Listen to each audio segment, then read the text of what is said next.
Hello everyone. तो आज हम इस वीडियो में पढ़ने वाले हैं the right to information act, जो कि एक्ट है 2005 का। ये एक्ट है। ओके, तो एक्ट को पढ़ने से पहले हम इंपॉर्टेंट प्रोविजंस देख लेते हैं इस एक्ट के बारे में, जिससे बेसिक अंडरस्टैंडिंग हो जाए, फिर हम इस एक्ट को पूरा पढ़ेंगे। तो एक्ट का नाम मैंने बता ही दिया, राइट टू इंफॉर्मेशन एक्ट 2005 है। एक्ट नंबर 22 है 2005 के एक्ट का ये। फिर इसको प्रेसिडेंशियल असेंट, मतलब प्रेसिडेंट की साइन कब हो गई थी इस वाले एक्ट पे, तो 15 जून 2005 को हो गई थी। इनैक्टमेंट में कुछ जो इसके सेक्शंस थे वो तभी आ गए थे, तभी से एप्लीकेबल हो गए थे जिस वजह से। फिर लेकिन कंप्लीटली ये इसको 120 डेज के लिए टाइम दिया गया था। तो कंप्लीटली इनैक्ट कब हुआ था, तो 12 अक्टूबर 2005 को ये कंप्लीट इनैक्ट हुआ था। इस एक्ट में टोटल 6 चैप्टर्स हैं और 31 सेक्शंस हैं। और एक्ट के लास्ट में आपको देखने को मिलेंगे इसमें 2 शेड्यूल्स भी दिए हुए हैं। अब इसकी कॉन्स्टिट्यूशनल प्रोविजंस के बारे में बात कर लेते हैं। कॉन्स्टिट्यूशन प्रोविजंस जो है, उसमें आर्टिकल 19 का 1 का ए जो है, वो बात करता है freedom of speech and expression के बारे में बात करता है। Freedom of speech and expression जब भी हम करेंगे तो हमें उसमें इंक्लूड होगा राइट टू रिसीव इन्फॉर्मेशन, क्योंकि जब हम freedom of speech and expression तभी दोगे जब हमें पास किसी चीज की इन्फॉर्मेशन हो, तो उसमें राइट टू रिसीव इन्फॉर्मेशन का ऑटोमेटिकली इंक्लूड हो जाएगा। फिर जैसे आर्टिकल 19 के बाद हम आर्टिकल 21 की बात करें, तो 21 बात करता है राइट टू लाइफ। तो राइट टू लाइफ में भी इंक्लूड होता है राइट टू नो, मतलब हमें किसी भी चीज की जानकारी होना चाहिए। फिर ये एक्ट आने से पहले एक और एक्ट था जिसका नाम था फ्रीडम ऑफ इंफॉर्मेशन एक्ट। तो इस एक्ट से पहले फ्रीडम ऑफ इंफॉर्मेशन एक्ट 2002 था, जो कि एक्ट नंबर 5 ऑफ 2003 था। उसको इस एक्ट ने रिपील कर दिया, मतलब ये एक्ट ने उस वाले पुराने एक्ट को रिप्लेस कर दिया, ऐसा हम बोल सकते हैं। फिर ऑब्जेक्ट ऑफ आरटीआई का क्या है, तो सबसे पहले एम्पावर द सिटीजन, सबसे पहले हम सिटीजन के हाथ में पावर दे देते हैं कि वो कोई भी इंफॉर्मेशन ले पाए। फिर इसका दूसरा पर्पस है हमारा प्रमोट ट्रांसपेरेंट एनवायरनमेंट, मतलब ट्रांसपेरेंट एनवायरनमेंट हमें देना है जिससे पारदर्शिता लेना है, या अकाउंटेबिलिटी, मतलब गवर्नमेंट के जो भी डिपार्टमेंट है उनके बारे में हम थोड़ा अकाउंटेबिलिटी, मतलब उसका लेखा जोखा देख सकते हैं। फिर उसके बाद है हम करप्शन को भी रिड्यूस करने में हेल्प करेगा। फिर उसके बाद है it helps the citizen to have information about the working of the government. तो सिटीजन को ये हेल्प करेगा कि किसी भी तरीके की इंफॉर्मेशन अगर उनको चाहिए तो इसे एक्शन मिल जाएगी। तो it help the citizen to have knowledge about the working of the government, government के बारे में जो इन्फॉर्मेशन अगर वो ले सकते हैं तो उनको ये इन्फॉर्मेशन लेने में मदद करेगा। ठीक है, अब हम इस एक्ट को स्टार्ट करते हैं। तो सबसे पहले हम इस एक्ट के प्रीएम्बल को पढ़ेंगे, जिससे हम बेसिक आइडिया हो जाए। तो सबसे पहले an act to provide for setting out the practical design of the right to information for citizen to secure the access to information under the control of public authorities. तो जो ये act है, इसका पर्पस है कि हम एक practical design बनाएंगे राइट टू इंफॉर्मेशन की सिटीजन्स के लिए, जिससे वो सिक्योर कर पाए किसी भी तरीके की इंफॉर्मेशन जो कि कंट्रोल में है पब्लिक अथॉरिटीज की। और फिर हम इसको करते हुए क्यों, क्योंकि हम इससे प्रमोट करेंगे transparency and accountability in the working of every public authority. तो हम इससे सारे पब्लिक अथॉरिटीज की ट्रांसपेरेंसी या अकाउंटेबिलिटी को हम इसके अकॉर्डिंग अम, इसके अकॉर्डिंग हम वर्किंग वगैरह पे ट्रांसपेरेंसी या अकाउंटेबिलिटी लाएंगे, मतलब जो भी पब्लिक अथॉरिटीज हैं। फिर इसके साथ साथ हम यहाँ पे कॉन्स्टिट्यूशन करेंगे दो कमीशन का। कौन कौन से कमीशन होंगे, तो the constitution of a central information commission, तो सेंट्रल लेवल पे सेंट्रल इंफॉर्मेशन कमीशन होगा, एंड स्टेट लेवल पे स्टेट इंफॉर्मेशन कमीशन होगा। और वो कमीशन क्या करेंगे, फॉर द मैटर्स कनेक्टेड, मतलब जो भी मैटर इससे रिलेटेड हैं या इससे इंसिडेंटल हैं, उनके ऊपर वो देख रेख करेंगे। फिर whereas the constitution of India has establish democratic republic, तो जो हमारा कॉन्स्टिट्यूशन है वो डेमोक्रेटिक रिपब्लिक होने के बारे में बात करता है, तो उसके लिए भी ये बहुत हेल्प रहेगा। फिर and where is the democracy requires an informed citizenry and transparency of the information which are the vital to the functioning and also contain corruption। तो जो डेमोक्रेसी है उसमें क्या होता है कि हमें इंफॉर्मेशन देना चाहिए, तो इन्फॉर्म सिटीजनरी, मतलब सिटीजन को हमें इंफॉर्मेशन देना चाहिए कि चीज़ से रिलेटेड ट्रांसपेरेंसी रखना चाहिए इन्फॉर्मेशन की, जो कि हमें वाइटल है मतलब ज़रूरी है इन फंक्शनिंग करने के लिए। तो information which are vital to its functioning and also to contain corruption. तो करप्शन के बारे में भी हमें पता करना ज़रूरी है, कहीं करप्शन वगैरह तो नहीं हो रहा। And to hold the government and governments are their instrumentalities, मतलब गवर्नमेंट को हम इसकी इंस्ट्रूमेंटलिटीज़ बताना है, अकाउंटेबल टू द गवर्न। मतलब गवर्नमेंट जो है जिसके ऊपर भी गवर्नेंस कर रही है, मतलब जैसे गवर्नमेंट है तो उसके कुछ लोगों के ऊपर रूलिंग है या कुछ लोगों के ऊपर वो अपना कंट्रोल रखती है। तो जो जिन लोगों के ऊपर वो कंट्रोल है, ऐसे सपोज़ करिए मैं कहीं का सिटीज़न हूँ, तो मैं अपनी गवर्नमेंट से कुछ इन्फॉर्मेशन माँग रहा हूँ, तो मैं क्या होऊँगा, गवर्न्ड हूँगा और वो होगी गवर्नमेंट। तो गवर्नमेंट को हम रिस्पॉन्सिबल बना रहे हैं गवर्न के अगेंस्ट।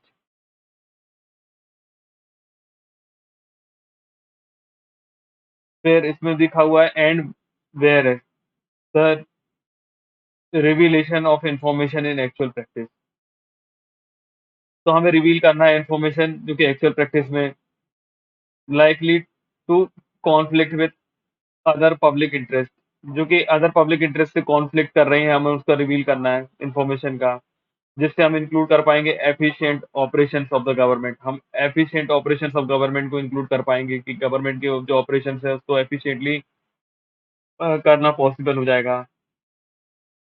और जो ऑप्टिमम यूज है लिमिटेड फिजिकल रिसोर्स, मतलब कुछ रिसोर्सेज जो है हमारे पास वो लिमिटेड ही है, तो हम उसका सबसे सही इस्तेमाल कर पाएंगे। और फिर उसके साइड बाय साइड हम क्या करेंगे, प्रिजर्वेशन करेंगे कॉन्फिडेंशियल और सेंसिटिव इन्फॉर्मेशन। अब कुछ इन्फॉर्मेशन ऐसी है जो हम हर इन्फॉर्मेशन को तो डिस्क्लोज नहीं कर सकते, कुछ अफेयर्स ऑफ स्टेट हैं, कुछ स्टेट की अनपब्लिश्ड रिकॉर्ड्स हैं, कुछ ऐसी पॉलिसीज हैं जो नेशनल इंटेग्रिटी या नेशनल इंटरेस्ट है इंडिया का, तो उसको हम प्रोटेक्ट करके रखेंगे, प्रिजर्व करके रखेंगे, उसको पब्लिकली डिस्क्लोज नहीं करेंगे। फिर and where is it is necessary to harmonize. Harmonize का मतलब होता है कि किसी भी तरीके से लोगों के बीच में एक तरीके से एक मतलब एक हार्मोनाइज का मतलब है कि इक्वलिटी की तरीके से लाना, मतलब एक तरीके से लोगों के बीच में तालमेल बिठाना। तो where is it is necessary to harmonise the conflict interest while preserving the paramountcy of the democratic idea। तो हमें दोनों चीजों को हार्मोनाइज करना है, एक तो कॉन्फ्लिक्टिंग इंटरेस्ट को और उसके साथ साथ हमें उसको प्रिजर्व करके रखना है, जो कि पैरामाउंटेंसी ऑफ द डेमोक्रेटिक आइडियल है। मतलब जो गवर्नमेंट की कुछ स्कीम्स है, पॉलिसीज है, जो वो चाहते नहीं कि जब तक अनपब्लिश्ड है तब तक हम उसको रिवील करें। तो दोनों चीज को साथ में लेके चलना है। And now therefore it is expedient to provide for furnishing certain information to citizens who desire to have it। और उसके साथ हमें एक्सपीडियंट मतलब ऐसी कोशिश करना पड़ेगी कि जो भी इंफॉर्मेशन हम उनको दे सकते हैं जो कि सिटीजन को चाहिए, जो कि डिजायर है, मतलब उनकी इच्छा है कि उनको ये इन्फॉर्मेशन चाहिए, तो हम देंगे। अब B it enacted by parliament in the 56th year of Republic India. तो ये आया था 56th Republic year of India, मतलब जब भी हमारा 56th रिपब्लिक डे था, ईयर था सॉरी, तब ये एक्ट आया था। अब ये एक्ट जो है वो है इसके बाद मतलब एज फॉलोज, मतलब ये अब एक्ट शुरू करते हैं।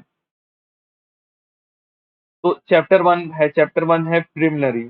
तो चैप्टर वन कहाँ से शुरू होगा, ऑब्वियस सी बात है सेक्शन वन से। तो सेक्शन वन से हम शुरू करते हैं। तो ये शॉर्ट टाइटल एक्सटेंड कमेंसमेंट के बारे में बात करता है। तो एक्ट दिस एक्ट में be called as right to information act 2005। हम इस एक्ट को राइट टू इन्फॉर्मेशन एक्ट 2005 बोलते हैं। फिर it enacted to the whole of India, it was sorry it extend to whole of India. अभी ये act है जो पूरे इंडिया पे एप्लीकेबल होता है। ईयर 2019 लाइक 31 अक्टूबर 2019 के पहले, मतलब 31 अक्टूबर 2019 को Jammu and Kashmir reconstitution act आया था, तो उससे ये जम्मू एंड कश्मीर पे भी लागू होने लगा। उससे पहले नहीं होता था जम्मू एंड कश्मीर पे एप्लीकेबल।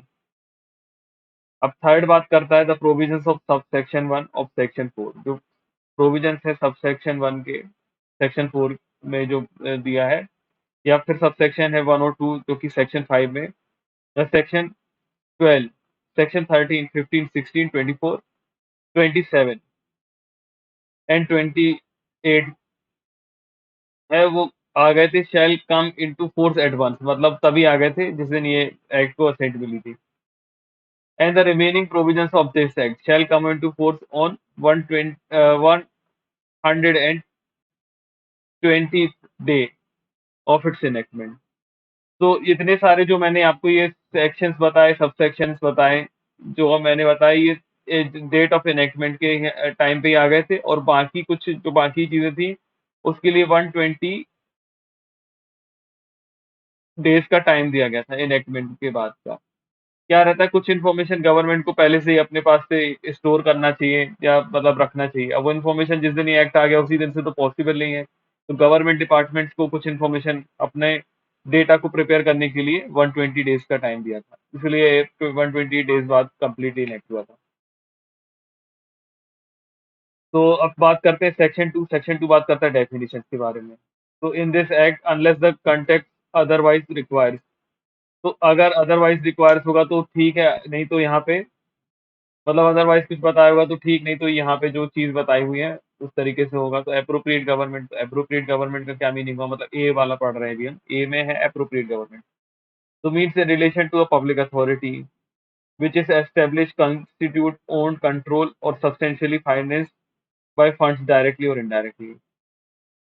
तो अगर हम एप्रोप्रिएट गवर्नमेंट की बात कर रहे हैं तो एप्रोप्रिएट गवर्नमेंट के जब भी अगर हम किसी पब्लिक अथॉरिटी के बारे में बात कर रहे हैं तो पब्लिक अथॉरिटी के लिए एप्रोप्रिएट गवर्नमेंट कौन सी होगी ये बता रहा है। तो जब पब्लिक अथॉरिटी जो भी है वो अगर कॉन्स्टिट्यूट की गई है या ओन मतलब बनाई गई है, ओन मतलब है कि जो उसके ऊपर उनका कंट्रोल है, ओन मतलब मीन्स ओनरशिप, फिर कंट्रोल मतलब हाँ कंट्रोल ही है एक्चुअल, फिर सब्सटेंशियली फाइनेंस की जाती है फंड से, या तो डायरेक्टली फाइनेंस की जाती है इनडायरेक्टली।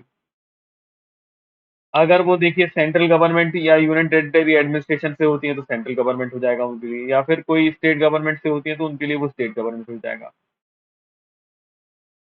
ठीक है, तो अप्रोप्रिएट गवर्नमेंट के अगर अप्रोप्रिएट गवर्नमेंट मतलब हम अगर किसी पब्लिक अथॉरिटी के लिए बात कर रहे हैं तो क्या होगा अप्रोप्रिएट गवर्नमेंट का मतलब, तो जो अगर कोई भी अप्रोप्रिएट पब्लिक अथॉरिटी है वो अगर कंट्रोल वगैरह या ओन वगैरह की जा रही है सेंट्रल गवर्नमेंट से, सेंट्रल गवर्नमेंट होगा, स्टेट गवर्नमेंट से हो रही है तो स्टेट गवर्नमेंट होगा। फिर सेंट्रल इंफॉर्मेशन कमीशन जो है, तो सेंट्रल इंफॉर्मेशन कमीशन जो है वो सबसेक्शन 1 ऑफ सेक्शन 12 में दिया हुआ है। तो जो सेंट्रल इंफॉर्मेशन कमीशन है उसके बारे में जहां भी बात होगी तो उसका सबसेक्शन 1 ऑफ सेक्शन 12 में दिया हुआ है इसके बारे में। फिर पी वाला बात करता है सेंट्रल पब्लिक इंफॉर्मेशन ऑफिसर। तो इसका मतलब सेंट्रल पब्लिक इंफॉर्मेशन ऑफिसर जो कि डेजिग्नेशन किया है सबसेक्शन 1 में, उसमें इंक्लूड होता है central assistant public information officer. तो central assistant public information officer उसमें इंक्लूड होता है। सेंट्रल पब्लिक इंफॉर्मेशन ऑफिसर की जो बात हम कर रहे हैं, designated as under subsection 2 of section 5। तो अब समझ में आया मुझे, मैं बताता हूँ। तो सेंट्रल पब्लिक इंफॉर्मेशन ऑफिसर की जब भी हम बात कर रहे हैं तो या तो वो सेंट्रल पब्लिक इंफॉर्मेशन ऑफिसर होगा जिसको हमने सबसेक्शन 1 में बनाया है, या फिर central assistant public information officer होगा जिसको हमने सबसेक्शन 2 में बनाया है सेक्शन 5 में। फिर डी में बात करता है chief information commissioner and information commissioner. तो चीफ इंफॉर्मेशन कमिश्नर या इंफॉर्मेशन कमिश्नर के बारे में बात करता है तो उसमें इसका मतलब होता है मीन चीफ इंफॉर्मेशन कमिश्नर या इंफॉर्मेशन कमिश्नर जो कि अपॉइंट किए गए हैं सब सेक्शन 3 में सेक्शन 12 के।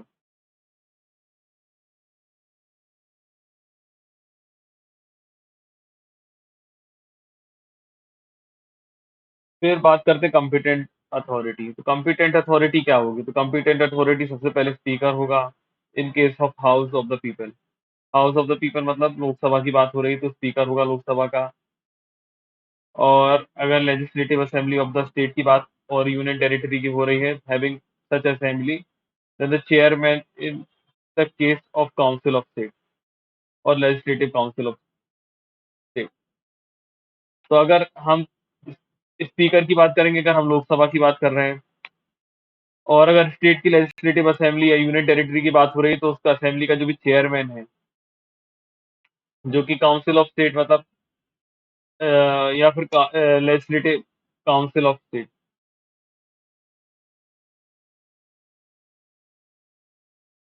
तो जैसे किसी-किसी जगह पे 2 हाउस होते हैं स्टेट में और किसी-किसी में 1 हाउस होता है, तो अगर 1 हाउस की बात हो रही है तो काउंसिल ऑफ स्टेट में जो होगा और अगर दोनों में होगा तो ल लेजिस्लेटिव काउंसिल वगैरह मतलब दोनों का जो भी चेयरपर्सन होगा उसकी बात की जाती है। फिर the chief justice of India, अगर सुप्रीम कोर्ट की बात कर रहे हैं तो चीफ जस्टिस ऑफ इंडिया की बात होगी। फिर अगर chief justice of high court, अगर हाई कोर्ट की बात कर रहे हैं तो chief justice of high court की बात होगी।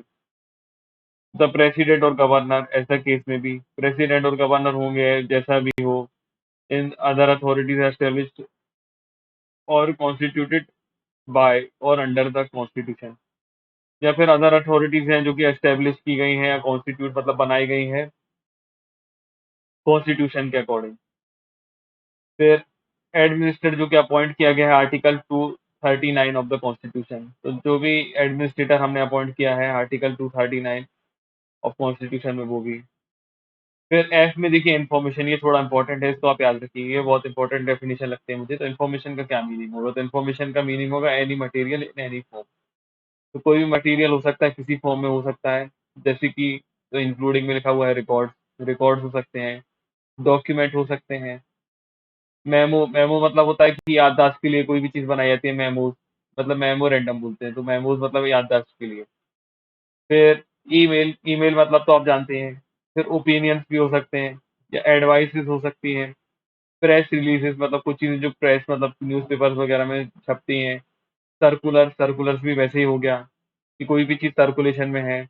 ऑर्डर्स, ऑर्डर्स मतलब हो सकते हैं कि कोई भी ऑर्डर वगैरह जो पास होते हैं किसी के थ्रू।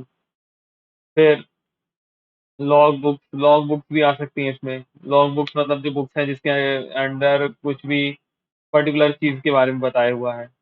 फिर कॉन्ट्रैक्ट, तो कॉन्ट्रैक्ट के बारे में भी इंफॉर्मेशन यहाँ पे हो सकती है। और इसके साथ-साथ रिपोर्ट्स हैं, पेपर्स हैं, सैंपल्स हैं, मॉडल्स हैं, डेटा मटेरियल जो कि किसी भी इलेक्ट्रॉनिक फॉर्म में है, या कोई भी information related to private body भी है। अगर प्राइवेट बॉडी जो कि ऐसी जगह पे है एक्सेस बाय पब्लिक अथॉरिटी, मतलब भले ही वो इन्फॉर्मेशन प्राइवेट बॉडी के पास है, लेकिन उसका एक्सेस पब्लिक अथॉरिटी को है under any other law for the time being force, मतलब किसी भी लॉ में अगर कोई भी चीज प्राइवेट पर्सन प्राइवेट बॉडी के पास है, ठीक है, लेकिन उसकी इन्फॉर्मेशन पब्लिक अथॉरिटीज को है टाइम बिंग फोर्स कोई लॉ होने के कारण। अब प्रिस्क्राइब दिया हुआ है जी में, prescribe means prescribe by rules made under this act, या तो इस एक्ट में कोई रूल बनाए हैं बाय अप्रोप्रिएट गवर्नमेंट ने या किसी कंपिटेंट अथॉरिटी ने, मतलब कंपिटेंट अथॉरिटी या अप्रोप्रिएट गवर्नमेंट ने कोई भी रूल्स बनाए हैं इस एक्ट में तो उसको प्रिस्क्राइब बोलेंगे। ऐसा केस में भी जैसा कि केस हो।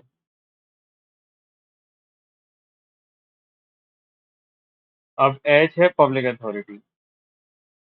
तो पब्लिक अथॉरिटी का मीन्स एनी अथॉरिटी और बॉडी और इंस्टीट्यूशन ऑफ सेल्फ गवर्नमेंट। तो पब्लिक अथॉरिटी जो है उसका मतलब है कोई भी अथॉरिटी और बॉडी या इंस्टीट्यूशन सेल्फ गवर्नमेंट का। पब्लिक अथॉरिटी का मतलब है कोई भी अथॉरिटी है या बॉडी और इंस्टीट्यूशन है जो कि सेल्फ गवर्नमेंट करती हैं और एस्टेब्लिश की गई हैं किसके थ्रू, तो सबसे पहले बाय और अंडर द कॉन्स्टिट्यूशन, मतलब कोई कोई किसी कॉन्स्टिट्यूशन के अंडर में कोई बनाई गई है तो उनको हम पब्लिक अथॉरिटी बोलेंगे।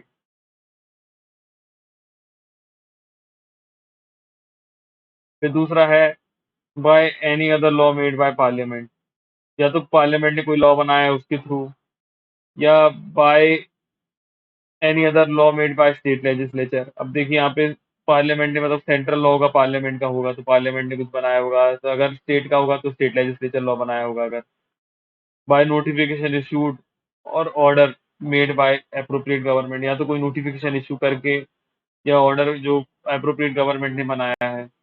उसमें इंक्लूड क्या क्या होता है, and includes any,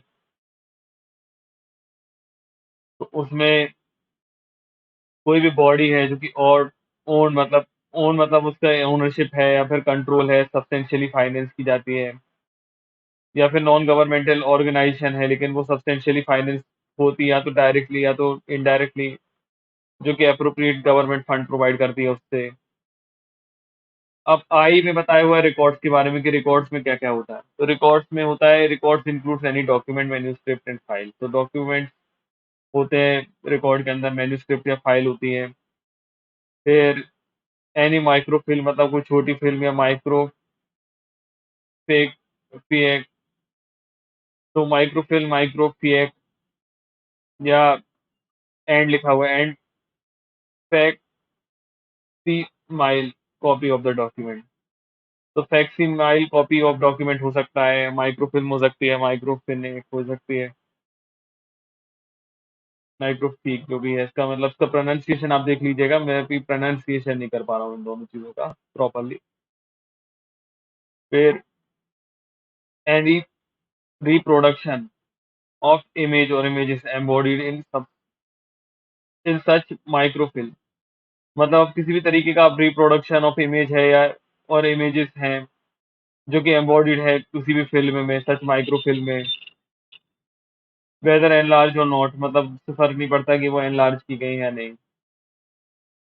any other material जो कि प्रोड्यूस बाय कंप्यूटर और अदर डिवाइस, तो कोई भी ऐसा अदर मटेरियल जो कि प्रोड्यूस किया गया कंप्यूटर के थ्रू या किसी अदर डिवाइस के थ्रू।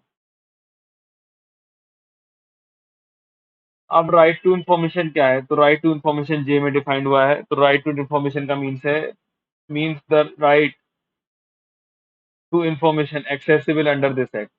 तो राइट टू इन्फॉर्मेशन का मतलब सबसे पहले हुआ कि जो कि इन्फॉर्मेशन एक्सेसिबल है इस एक्ट के through, which is held by और under the control of any public authorities. तो जो भी किसी भी कंट्रोल में है किसी भी पब्लिक अथॉरिटी के, या तो उनकी तरफ से है या तो उनके ही कंट्रोल में है, और इसमें इंक्लूड किया जाता है। तो and includes the right to, अब इसमें कौन कौन से राइट हैं? तो inspection of work documents record, तो उसमें सबसे पहले है कि हम इंस्पेक्ट कर सकते हैं वर्क डॉक्यूमेंट्स रिकॉर्ड्स को। तो सबसे पहले हमें इंस्पेक्शन का राइट है, किसी वर्क को डॉक्यूमेंट या रिकॉर्ड्स को हम इंस्पेक्ट कर सकते हैं, मतलब जांच कर सकते हैं। फिर अगर हमें लगता है तो हम उसके नोट्स की कॉपी कर सकते हैं, टेकिंग नोट्स, मतलब हम उसके नोट्स वगैरह बना सकते हैं, या एक्सट्रैक्ट ले सकते हैं, मतलब कुछ कॉपी ले सकते हैं। मतलब एक्सट्रैक्ट भी वही हो गया, और सर्टिफाइड कॉपीज, मतलब सर्टिफाइड कॉपीज भी वैसे ही हो गया, डॉक्यूमेंट्स या रिकॉर्ड्स का हम ले सकते हैं। फिर टेकिंग सर्टिफाइड सैंपल्स, तो हम उसकी कुछ सैंपल्स ले सकते हैं। सपोज करिए कुछ चीज़ है जो कि फिजिकली फॉर्म में है, तो हम उसकी कुछ सैंपल्स और मटेरियल्स को ले सकते हैं। इसका आप सीधा-सीधा याद रख सकते हैं कि बहुत पहले ऐसे मैगी के सैंपल लिए गए थे। जैसे मैगी थी, उससे कुछ कुछ इश्यू हुआ था कि उसमें कुछ चीज़ है जो हार्मफुल है। तो उसके हम सर्टिफाइड सैंपल ले सकते हैं उस मटेरियल्स का।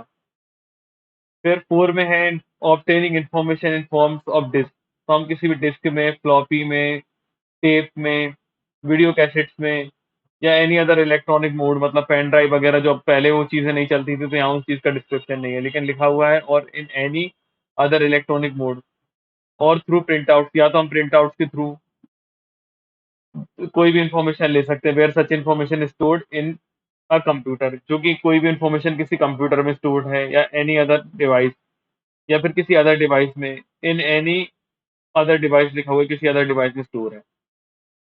अब के में है स्टेट इंफॉर्मेशन कमीशन। तो स्टेट इंफॉर्मेशन कमीशन का मीनिंग होगा कि जो भी स्टेट इंफॉर्मेशन कमीशन कंस्टिट्यूट किया गया है सब सेक्शन 1 ऑफ सेक्शन 15 में जो बताया गया है, उसका यहाँ पे मीनिंग।